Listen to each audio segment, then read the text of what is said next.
Good morning, everyone. This is Barbara Frederick from the SHPO office. We'd like to welcome you to the DCED HUD grantees training for today on resolving adverse effect findings. We are going to be recording the training, so I'm going to begin with the recording. And I want to thank you for joining us today. A few housekeeping items before we get started, and I turn this over to Pamela.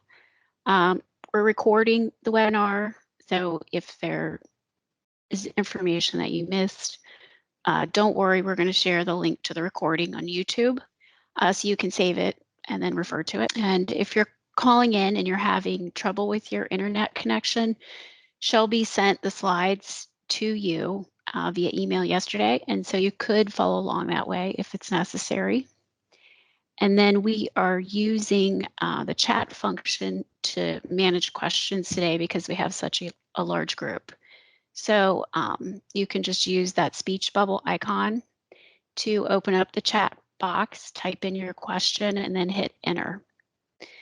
And if questions occur to you as we go along, feel free to type them in, and then we'll take question breaks throughout the presentation. So at this point, we're going to get started. I'll turn this over to you, Pamela.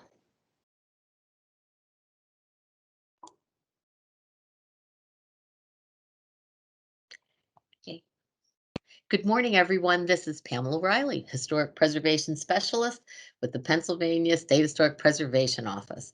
As many of you know, I was formerly part of the DCED staff dedicated to assisting HUD grantees with Section 106 review.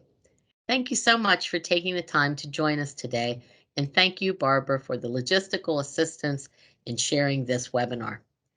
The purpose of today's training is to provide guidance in managing and resolving an adverse effect finding. While it is the most complicated part of Section 106 compliance, it really is a matter of knowing the required steps and working through them. And today, that's just what we will do in this training. Joining us today are Barbara Frederick, the supervisor from the State Historic Preservation Office for above ground property reviews, and Christine Howell, the Environmental Review Officer for DCED. As this slide title suggests, a building proposed for demolition with federal funds is often the reason for an adverse effect finding. Let's look at today's agenda. We will be discussing what is an adverse effect, how to manage consulting party involvement, seeking ways to avoid or minimize the adverse effect, considering project alternatives through structural and financial analysis, developing meaningful mitigation, preparing an agreement document, filing that document with the advisory council, how to handle an emergency demolition, applying the adverse effect process to a recent sample project, and finally, we'll review the necessary steps in the process and look at the time frame for resolution.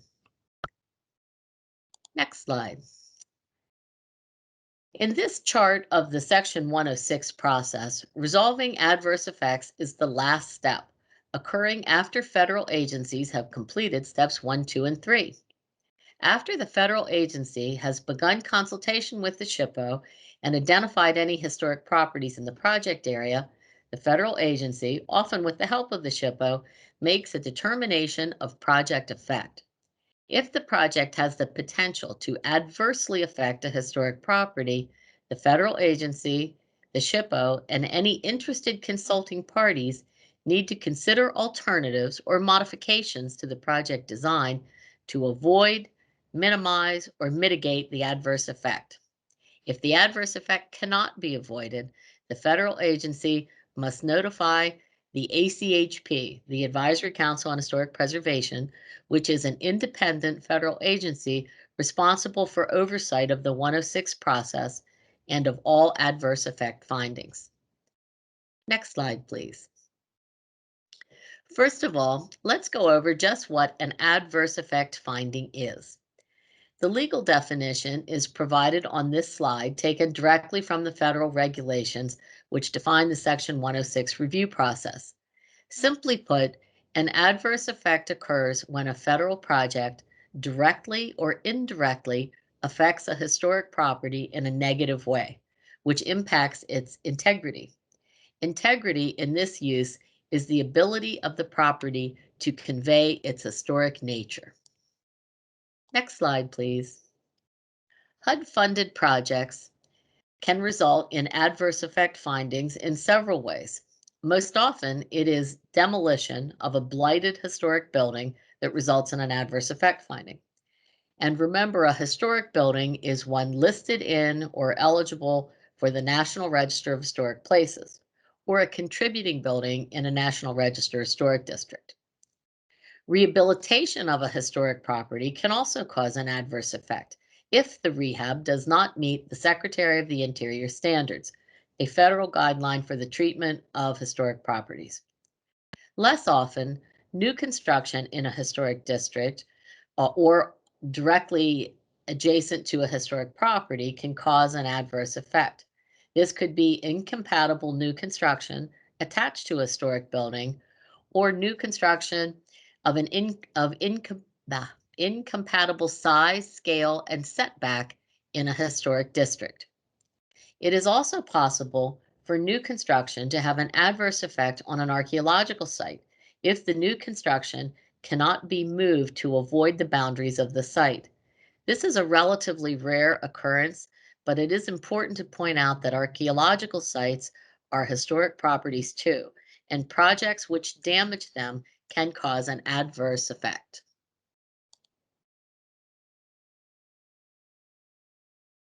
Demolition is the most frequent reason for an adverse effect finding for HUD-funded projects. As you can see in this slide, demolition absolutely affects the historic district's streetscape, creating a blank space in what had been an intact row of similar buildings.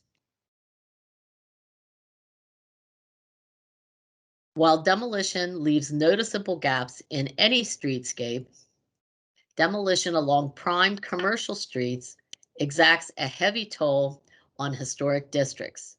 Too many vacant lots can result in an ineligible historic district or a reduction of district boundaries. This historic building on Cameron Street in Harrisburg has been vacant and neglected for many years. Despite its deteriorated condition, it was recently determined eligible for the National Register due to its architecture and its historic use as the hub of the city streetcar and trolley system. If demolition is proposed using federal funds, the SHPO would consider the project to be an adverse effect. While poor condition makes rehabilitation more costly and it may not detract from the building's integrity, which is necessary for National Register eligibility. Lack of investment sometimes means lack of big changes to the original building, so integrity remains despite the poor maintenance. If the building is National Register listed or eligible, either individually or contributing to a district, poor condition does not mean there is not an adverse effect or that the federal agency does not need to seek consulting parties for the consultation process.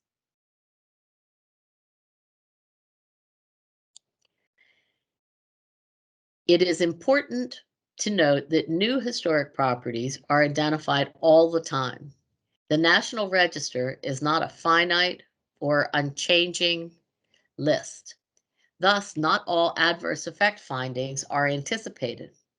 When projects are submitted to the SHPO for review involving properties that have never been evaluated for the National Register, the federal agency must make efforts to identify all potential historic resources in the project area. This may require the federal agency to gather additional photographs documenting the integrity of the property or its history or its setting. Before an effect finding can be made, it is necessary to survey, document, and evaluate the buildings in the project area. If a project is proposed in an area with strong potential to be an eligible historic district, evaluation of that larger resource may be needed as well. This issue occurs most often with the planned demolition of commercial or public buildings, like hotels or stores or schools or libraries, or those located in a traditional downtown with potential as a historic district. Sometimes a consultant may be needed to help prepare documentation for a National Register evaluation, especially if a historic district is likely.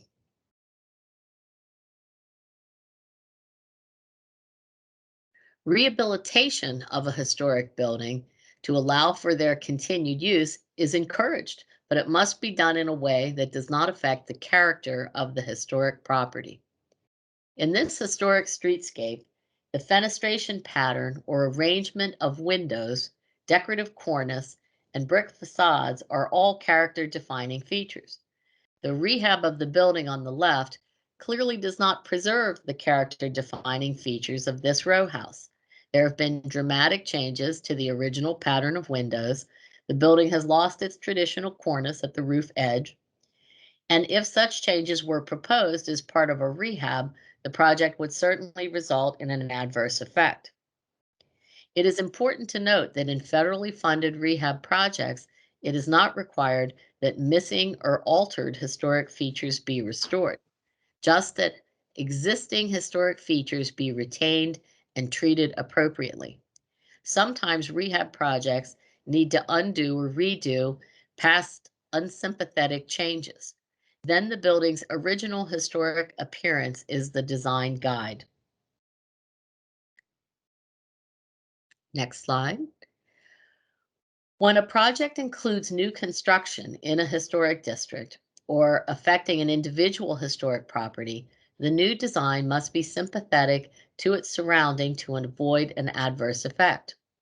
The new construction should be of comparable size, scale, and setback from the street, and be of compatible colors and materials to avoid an adverse effect. It is easy to see how this almost windowless one-story concrete building was not designed to complement the early 20th century residential character of this historic district.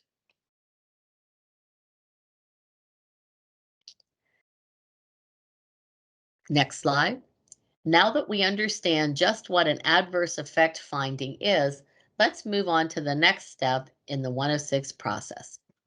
When the proposed project results in an adverse effect finding, the SHPO will require documentation of consulting party coordination.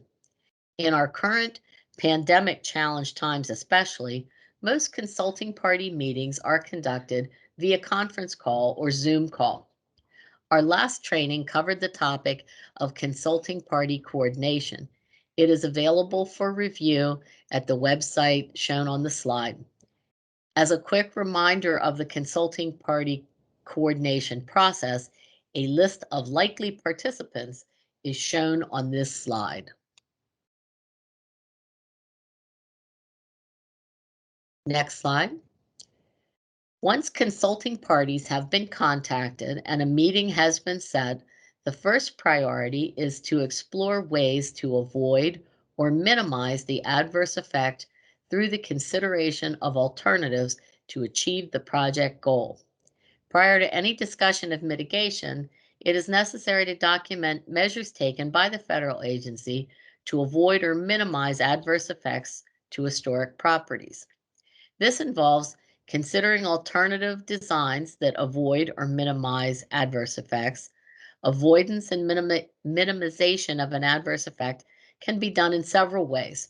Through the redesign of new construction to be more sensitive to the setting of a historic district, to relocate the proposed new construction to a different location so that demolition would not be necessary, to explore alternatives to demolition, such as offering vacant or blighted properties for sale at a low cost so that rehabilitation can occur.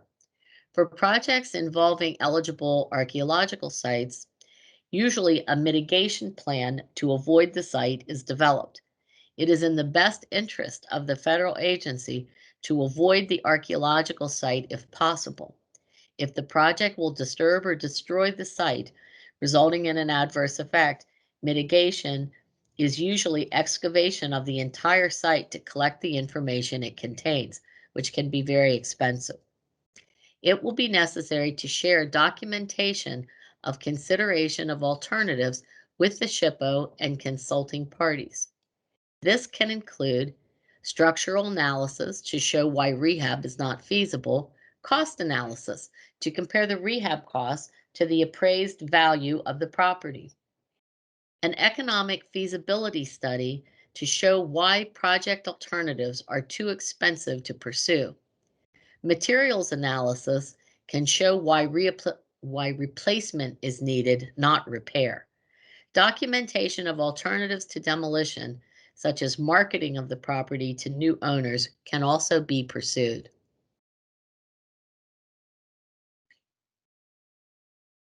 Next slide. Plans to rehabilitate this contributing home in the Roaring Springs National Register Historic District, as initially submitted to the SHPO, could have caused an adverse effect on the historic district. The federal agency grantee worked with the SHPO and a local contractor to redesign the rehab specifications to preserve the character-defining features of this house, and that changed the finding from adverse to no adverse effect on the historic district. The new specs call for the preservation of the decorative multi-paned windows, the arched triple window in the attic dormers, and the fish scale shingles in the dormers, and the distinctive double columns of the wraparound porch. This alternative analysis led to a win-win-win.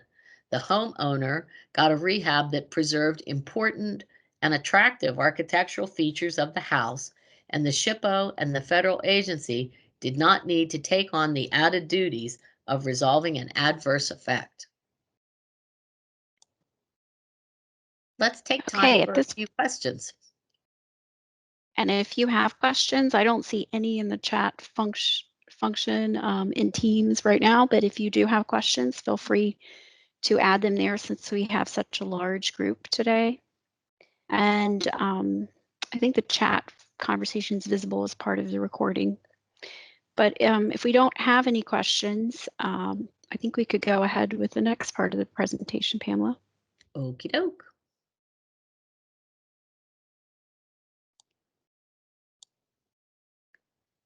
How to resolve adverse effects.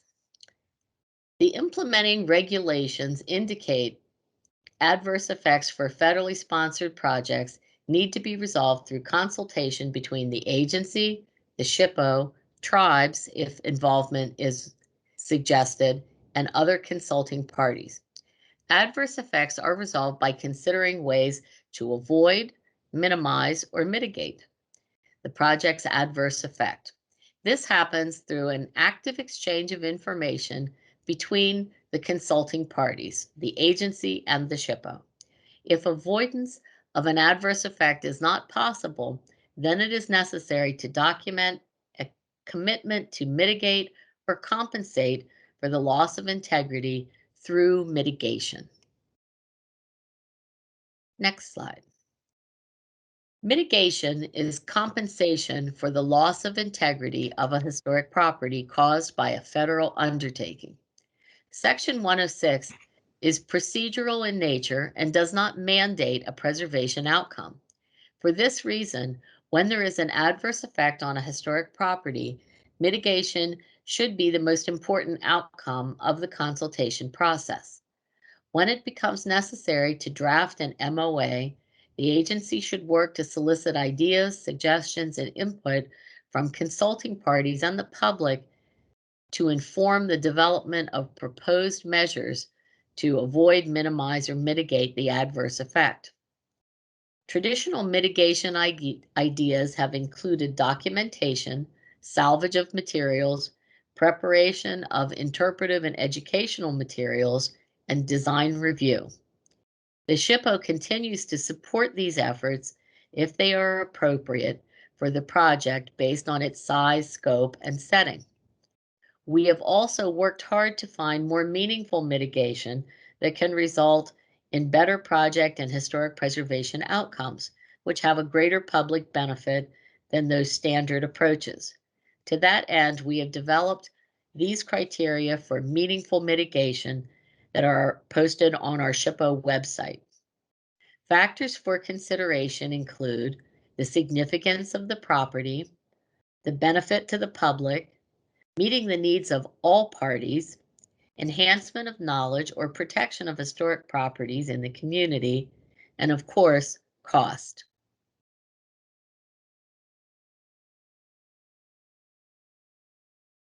Next slide. The adverse effect for this planned apartment complex included demolition and insensitive new construction in a historic district. In the project on Butler Street in the Lawrenceville Historic District in Pittsburgh, local consulting parties included Preservation Pittsburgh and Lawrenceville United. Both organizations offered comments on the proposed demolition of a historic contributing building at this site and the design of the proposed new infill housing. The consulting parties reviewed the documentation provided on the current condition of the building proposed for demolition and difficulties posed by rehabilitation. After discussion of the financial hardship posed by rehabilitation, the consulting parties focused on the design of the new construction, offering comments and suggestions. The new construction design shown in the after photo of this slide is not the most sensitive and sympathetic design possible for the surrounding historic buildings. It has a different fenestration pattern, it's composed of different materials, it is taller and has a different roof line than the surrounding historic buildings. However, the local consulting parties did have the opportunity to offer comments that were taken into consideration by the developer. The new infill housing does match the setback of the neighboring historic buildings, and the new buildings include brick on the front facade and a somewhat similar arrangement of stories and window bays to better fit into the historic streetscape. Consultation improved the design of the new construction. Next slide. A similar situation existed here, where demolition of contributing buildings and new infill construction was planned for another historic district. In this case, the consulting parties were able to agree on a more favorable design for the new construction that is more compatible with the remaining historic buildings. The new construction shown on this slide in the after photo has a better arrangement of windows to match existing buildings and also replicates the mansard roof line along this portion of the streetscape. Mitigation was successful in producing a better project outcome here.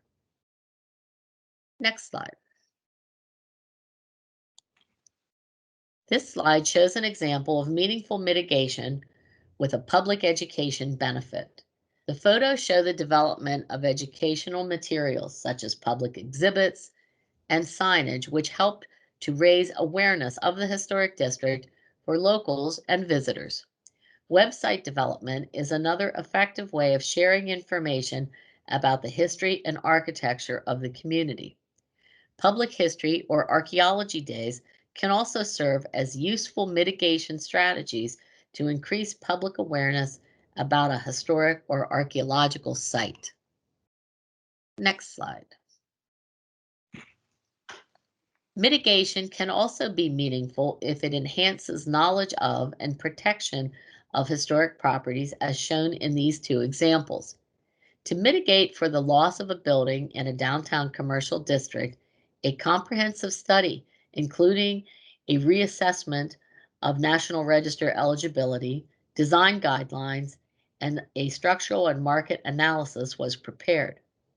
As part of a mitigation for the demolition of a public school in Philadelphia, an addendum document to the Philadelphia Public Schools Thematic Resources National Register nomination was prepared.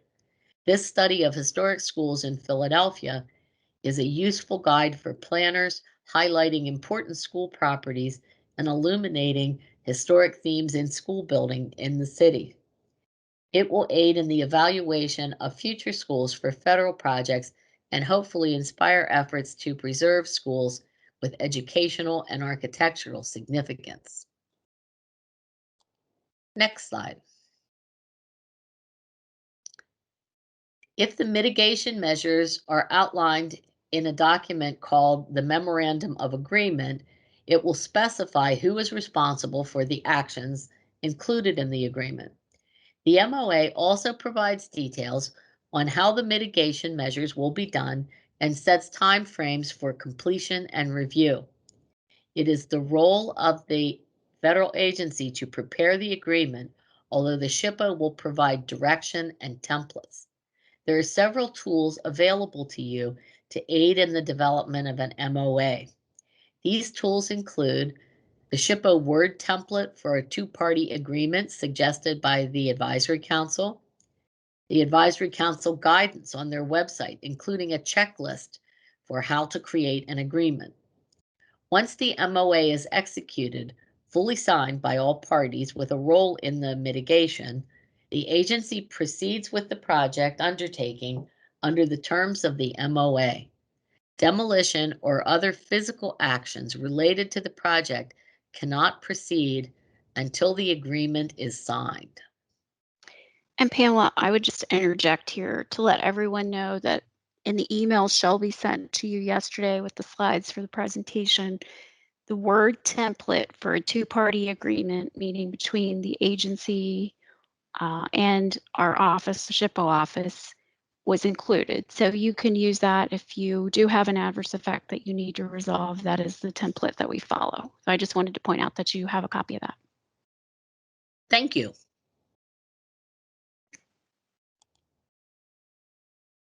Next slide, please. The filing of the MOA with the Advisory Council is the formal conclusion of the Section 106 process, and it must occur before the undertaking is approved. If you can file the executed agreement using E106, it is it provides for a quicker process than mailing it in the traditional way. The same program you use for E106 is the one that you use to notify the Advisory Council of the adverse effect finding at the beginning of the project. If the federal agency and consulting parties are not able to agree on mitigation measures and they cannot develop an agreement for resolution, then the Advisory Council may get involved and provide comments and guidance. This is a very rare occurrence, but it is one of the duties of the Advisory Council under federal law to serve as a mediator in the necessary development of an agreement to address adverse effects. Next slide. Emergency demolitions have a different review process, a different review timeframe, and mitigation, and are further explained in guidance from HUD at the website shown on this slide.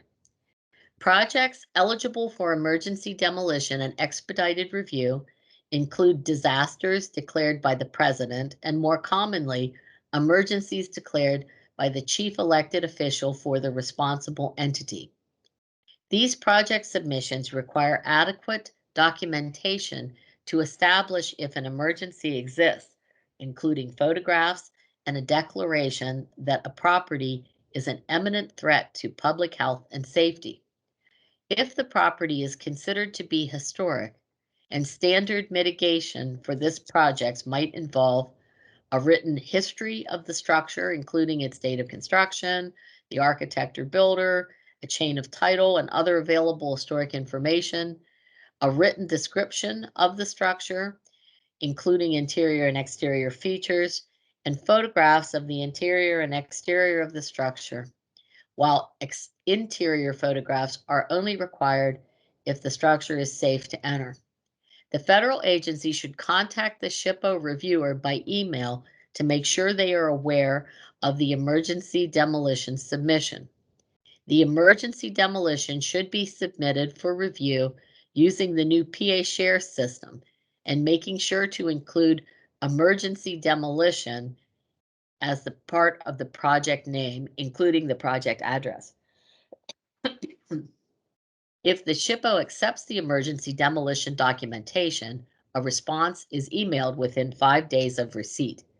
Next slide, please. Okay, we're about halfway through the presentation and we've talked about who participates in consultation and why and when and how to notify the advisory council on emergency demolitions. So before we move more into the how, we want to take a break. Does anybody have questions about the resolution of adverse effects process? Again, we're using the chat box, and I don't really see any questions, Pam, so I think you can keep moving.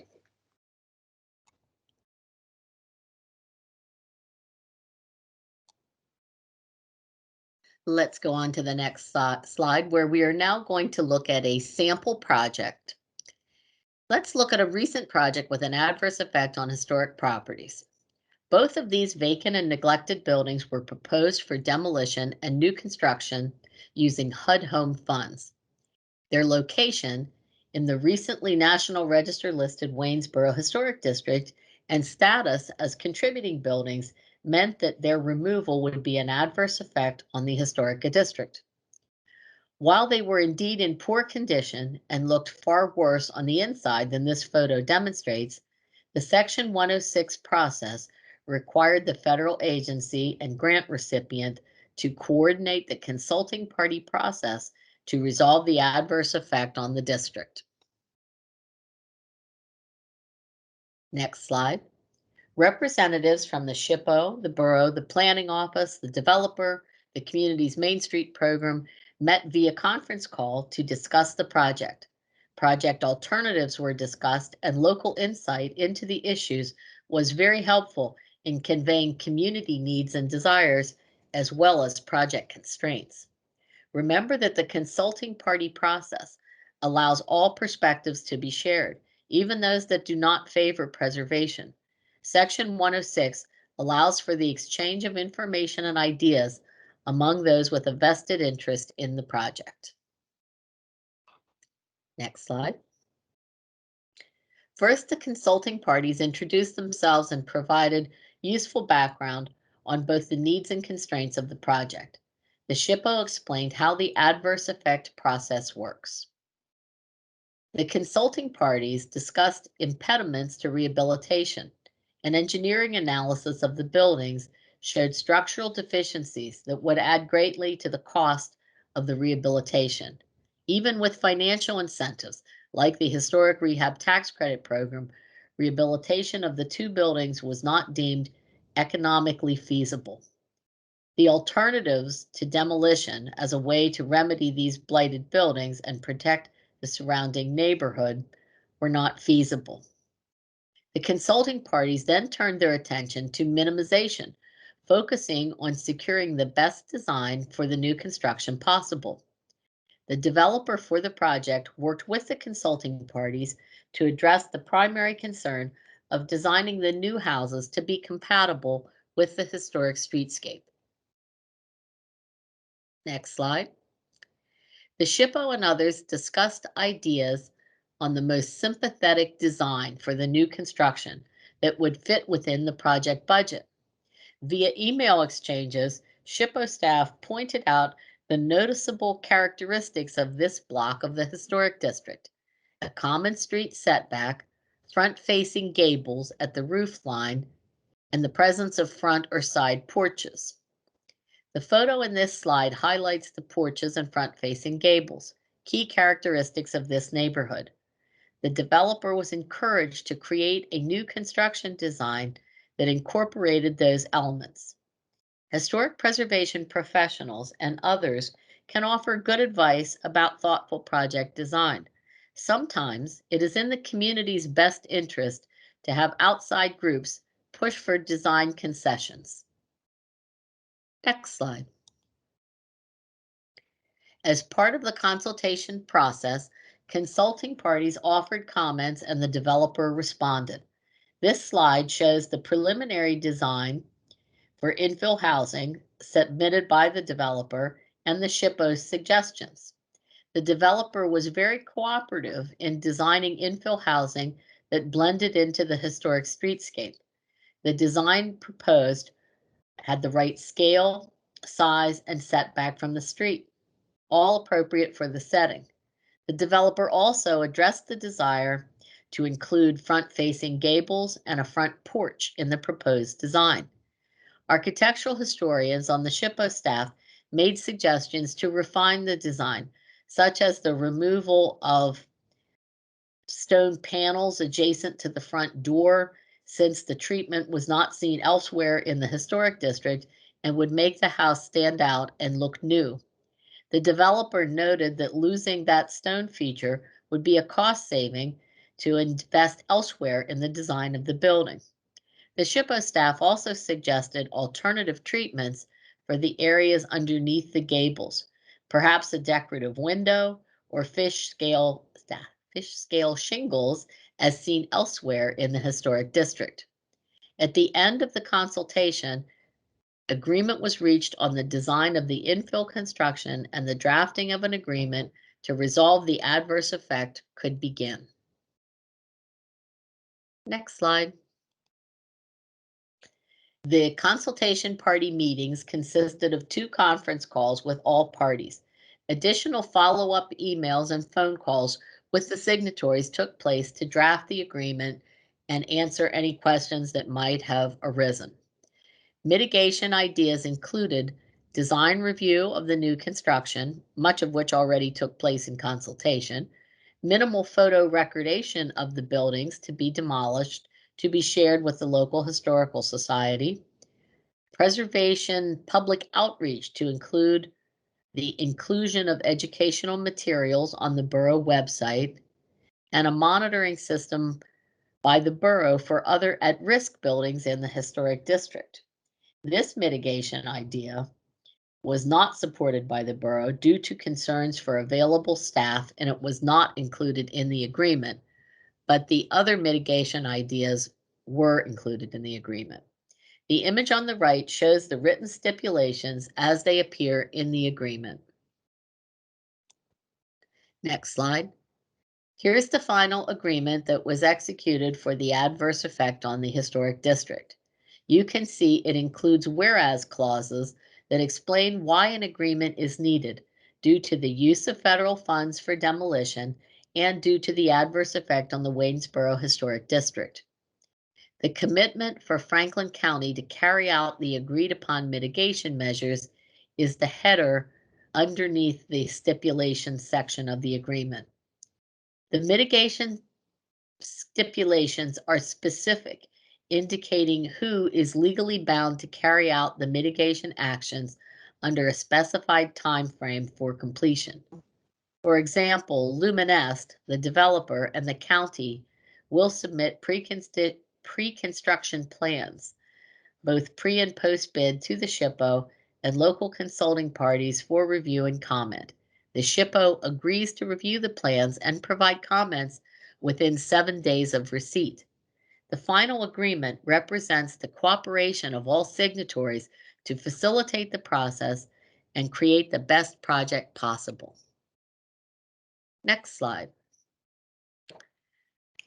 Other common components of the Memorandum of Agreement include the duration clause that explains the MOA will expire if the terms are not carried out within 5 years from the date of execution. A reporting clause explains the requirement for biannual reporting on work done under the agreement, and an amendment clause to allow for needed changes or updates to the agreement if the described stipulations cannot be met. Finally, there is a termination clause included that allows any parties to the agreement to terminate consultation. This rarely occurs. The signatories to the agreement include the responsible entity, Franklin County, and the SHPO. The Borough of Waynesboro and Luminest, the developer, were invited to participate as signatories since they had a specific role to play in the implementation of the mitigation. Next slide. I'm just going to interject here, Pam, that PA Share, our new electronic system for consultation, when there is an executed agreement and it is filed with the advisory council and sent to our office, we data enter those stipulations and the agreement into our database. And that will allow for electronic notifications of upcoming deadlines on stipulations that you agreed to carry out as a responsible entity, or the expiration of the MOA. So hopefully that will help you track those projects for which you do have adverse effects.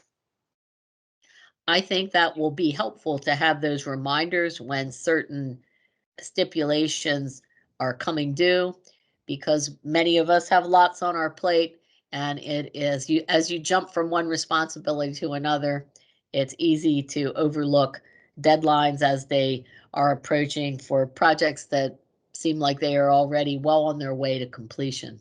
So that will hopefully be a helpful tool moving forward. The slide we're looking at now on notification of the advisory council shows that after the MOA was fully executed, Franklin County prepared the information for the ACHP's E106 application as shown here in this attachment.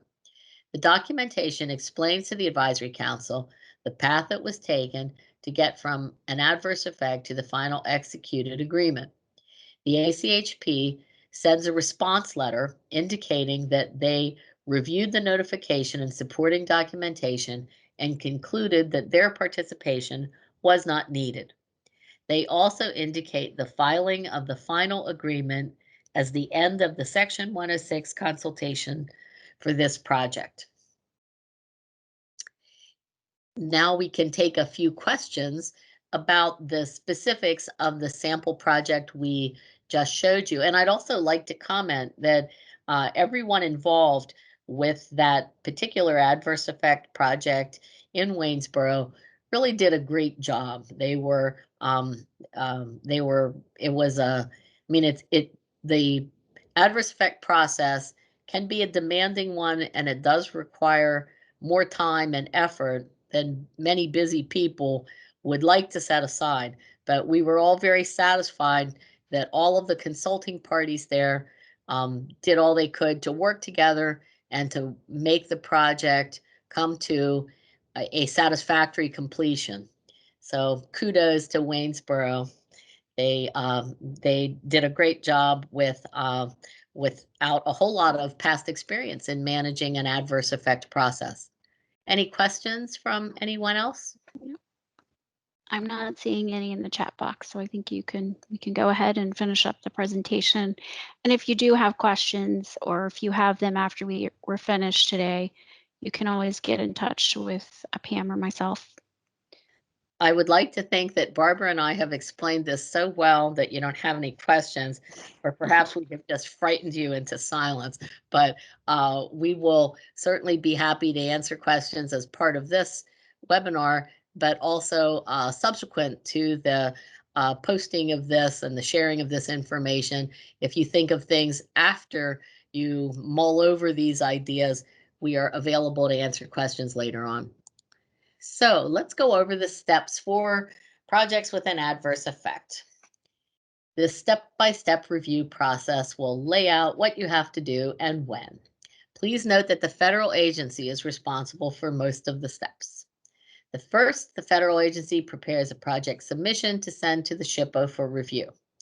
If there is a potential for an adverse effect finding, or if there are concerns about the possible location of historic properties in the project area, the SHPO will request that the federal agency invite local consulting parties to participate. Then the federal agency identifies possible consulting parties with the assistance of the SHPO if requested. The federal agency sends out invitations to potential consulting parties requesting a response within a set period of time. 15 days is customary. The federal agency also notifies the Advisory Council of the adverse effect finding and solicits participation. Usually, the Advisory Council does not choose to participate. Once all the consulting parties have been identified for the project, even if no one elects to participate other than the federal agency, local government, and the SHPO, a meeting to discuss avoidance, minimization, and mitigation can be scheduled. Meetings are usually conducted via conference call, Skype, or Zoom. Once the issues have been explored and discussed to all parties' satisfaction, it is time for the next step. I should mention that in certain situations, on-site meetings can be arranged, or meetings held at the location of the project. Given the COVID restrictions we're all currently under, it seems safe to imagine that things will be things will be done electronically for the next little while anyways. So getting back to our list of step-by-step requirements, if the adverse effect is unavoidable, a mitigation agreement will be drafted. All parties agree on the measures to be included before signatures can be sought. Once the agreement is finalized, it must be signed by all signatories with a role to play in mitigation, and a copy of the agreement must be sent to the advisory council. Everyone who is a consulting party does not need to sign the agreement, only those who have a specified role in the mitigation. As soon as the agreement is signed, the project can proceed. If recordation photos are part of the mitigation, please take them before demolition and alteration of the building. The Section 106 process is complete when the mitigation measures have been carried out. Send proof of the satisfaction of mitigation measures to the SHPO via email for their records. I would imagine that can also be done in PA Share, our new system, that mitigation, Right. satisfaction of mitigation measures would be entered through PA Share. But you could Yes. also email the reviewer as a heads up, I guess. And we would encourage you to just send it in as a supplement on the project in PA Share. So for our next slide, this slide shows the typical time frame to complete the consultation process for an adverse effect project. About 4 to 6 months from start to finish is a fair estimate to accomplish all the steps. Controversial or complicated projects may take longer, and simple projects could be completed a bit more quickly. If research and documentation of a new historic property is required for National Register evaluation, part of the first step on the 106 chart that we saw earlier, more time might be needed. As you can see, allowing ample time in your project schedule to complete the consultation process is advisable, since each required step takes time to complete. Environmental review is most effective and least stressful when carried out early in the project planning process. Next slide. At the request of DCED, the PA SHPO is planning one additional upcoming technical webinar on the treatment of historic buildings in historic districts to be scheduled this June. Past training topics are available online as shown on this slide. Our intention is to provide you with the tools necessary to make your Section 106 responsibilities easier to understand and complete. If you have other suggestions for training topics, please let us know. Additional training for our brand new PA Share project submission system will be offered in the months to come. If you have questions and concerns about using PA Share, please direct your comments to pashare@pa.gov.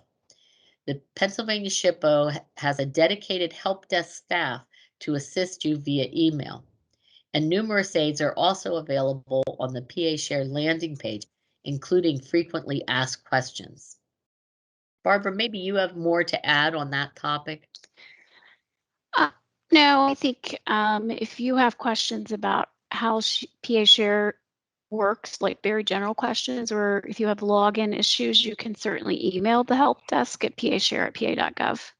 But if you have questions about specific project reviews, you can call Pam or I or email us, and if you're having issues using the system and you need help troubleshooting them, and you're, particularly if you're in the environmental review screens, feel free to call me, and we can get on a Teams meeting and walk through it together and figure out your issue. So we're here to help you, and we do plan future trainings, but I don't believe we're going to have another one since we just had one in March. It'll probably be maybe later this year before we have another PA Share training. So there was one question, Pam, and it was about what happens, if there's if you can't resolve the adverse effect, if the mitigation, the MOA option is refused, that I guess could be by anyone, what typically happens, and that's very rare. Usually the local preservation interest, our office and the agency are able to come to some agreement. But if we can't reach an agreement, it's possible the advisory council could intervene and get involved. Sometimes the agency decides not to use federal money because the process, they decide they're not going to move forward with that, which wouldn't necessarily be as a result of negotiation on mitigation, but occasionally that happens and the process stops. But typically the advisory council would get involved to try to figure out a resolution. And I'd like to offer too that in 20+ years of doing this, that's never occurred in any of the adverse effect projects I've been involved in. I don't know if you have participated in a project that really went sideways in that way, Barbara, in your career.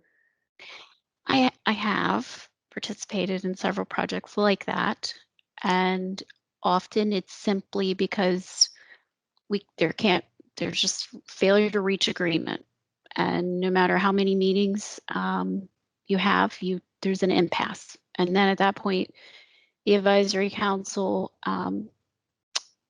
who's responsible for oversight of the process and also prepares the implementing regulations, generally intervenes and sort of acts as a mediator between the parties to come to some final agreement or resolution. So like we advise and assist the agencies through the 106 process at the state level, they will intervene and advise and assist the agency and the SHPO and the consulting parties through the project-specific mitigation at the federal level. But like Pam said, it's rare, and I've only ever had it happen to me for about 3 times. And it was all on pretty controversial projects where there was a lot of public interest.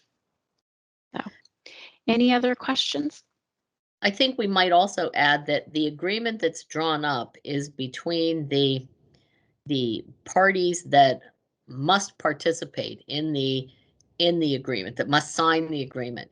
If there is one consulting party that is not satisfied with the agreement, the federal agency and the SHPO and the responsible entity, I would guess here as the recipient of the funds, if they are willing to sign the agreement, and the fact that one of the consulting parties would not be in agreement would not mean that the agreement could not move forward. Would that be correct, Barbara? That would be correct, but they could object to the advisory council as a formal consulting party to the process. So the intention behind the whole process is to ensure that there's adequate consideration of the opinions and concerns, and that there's a seat at the preservation or at the project planning table for historic preservation. So it is a give and take of ideas and information, and sometimes you can't actually reach agreement of all the parties. And usually though, someone gives and flexes, and we can find that happy medium ground. Well, I think we're down to our very last slide, which includes my contact information and Barbara's contact information, our email addresses and phone numbers. I'd like to thank all of you for joining us today. You're always welcome to call or contact us with any questions about this webinar or other preservation concerns. As we conclude this more than a year of pandemic worries, please continue to take good care of yourselves, stay well, and our best wishes to all of you.